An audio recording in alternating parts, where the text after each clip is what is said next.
So this video is for those who have never started their creative pursuit, and maybe they've always had a notion, they've always wanted to pursue something creative.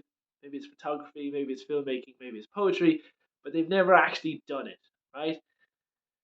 And the reason why they may have never done it is potentially the fear of judgment, right? I'm just guessing, right? It could be a ton of things. I'm just going to go with fear of judgment for this video, right? So it's the fear of judgment, right? And the worst case scenario generator in their head, the fear is suggesting that if you try and change lanes, if you're an analytical person, and if you try your hand at poetry, then all those high school bullies that you grew up with, they're all going to get together and they're all going to laugh hysterically at your work. They're going to pull it up and they're going to mock you mercilessly behind your back, right? Or openly, right? And so I wanted to counter this argument from fear with a term from psychology called the spotlight effect. And the spotlight effect is where we greatly overestimate the amount of attention we're actually being paid.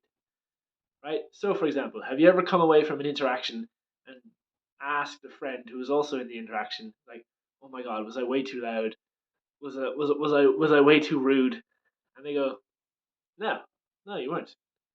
And it was such a confusing question for them because your volume and your rudeness didn't even register on their radar. It's so it's a weird question for you to even ask, right?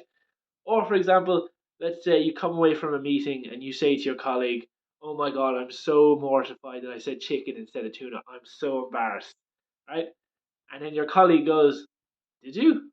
I didn't even notice." Right? Or take, for example, skinny dipping, right?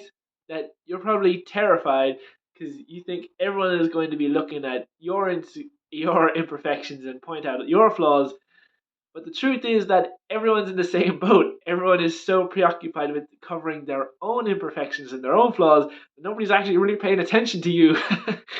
Right? And so, if we take this freeing thought of the spotlight effect and we couple it with the reminder that life is short, then it creates a very compelling motivation to go ahead and reinvent yourself, to pursue that creative pursuit, that creative endeavor, to try your hand at poetry. And if someone does say, "Hang on, you can't do poetry, you're an analytical person," then you can tell them, "I'm a person, and a person is a multi-dimensional thing, and they can be good at creativity and they can be good at analytics at the same time." Right? I hope that helps. I hope that helps you get started. All the best.